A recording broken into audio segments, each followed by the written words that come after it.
អាយុដមរដ្ឋមន្ត្រីថោជាថានាំយកទានព្រះវស្សានិងតយទានប្រកេនព្រះសង្ឃគង់ចាំព្រះវស្សានៅវត្តទាំង6នៅឃុំចំណាលើ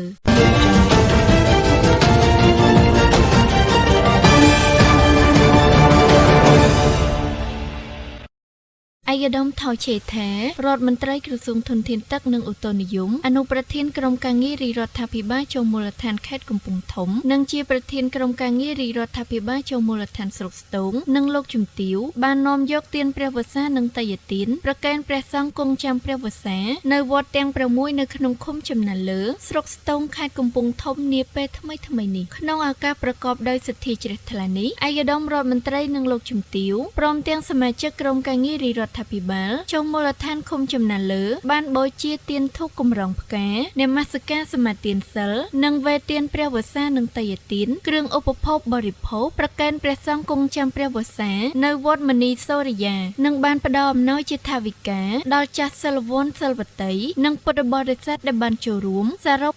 770នាក់ដែលក្នុងម្នាក់ថវិកាចំនួន20000រៀលផងដែរជាមួយគ្នានេះអាយដាមរដ្ឋមន្ត្រីបានរំលេចអំពីសមិទ្ធផលធំជាច្រើនដែលជាប្រព័ន្ធធារាសាស្ត្រដូចជាទំនប់ស្ទះទឹកចំនួន2នៅដងស្ទឹងសែនក្នុងភូមិសាស្ត្រខេត្តកំពង់ធំគឺទំនប់ស្ទះទឹកដងកំបិតស្ថិតនៅក្នុងស្រុកសណ្ដាននិងទំនប់ស្ទះទឹកកំពង់គោស្ថិតនៅក្នុងស្រុកកំពង់ស្វាយនិងទំនប់ប្រឡាយប្រព័ន្ធធារាសាស្ត្រខ្វាត់ខ្វែងជាច្រើនទៀតនៅតាមបណ្ដាក្រុងស្រុកនានាក្នុងខេត្តកំពង់ធំដែលអាចស្ទះស្តុកទឹករាប់លានម៉ែត្រគីបសម្រាប់ផ្គត់ផ្គង់ស្រោចស្រពស្រែស្រូវកសិករក្នុងមូលដ្ឋានសូមបញ្ជាក់ថាវត្តទាំង6នៅខាងលើក្នុងមួយវត្តទទួលបានទានព្រះវស្សាមួយគូតយទានមួយចំនួនធំនិងបច្ច័យចំនួន1លានរៀលហើយពិធីបុណ្យចូលព្រះវស្សាជាពិធីបុណ្យប្រពៃណីដ៏មានសារៈសំខាន់ក្នុងព្រះពុទ្ធសាសនានិងជាពេលវេលាដ៏សំខាន់សម្រាប់ភិក្ខុសង្ឃនិងសាមណេរចូលវស្សាតាមពុទ្ធានុញ្ញាតរយៈពេល3ខែដើម្បីប្រតិបត្តិធម៌វិន័យពុទ្ធបរិស័ទខ្មែរតែងនាំគ្នាប្រារព្ធពិធីបុណ្យនេះ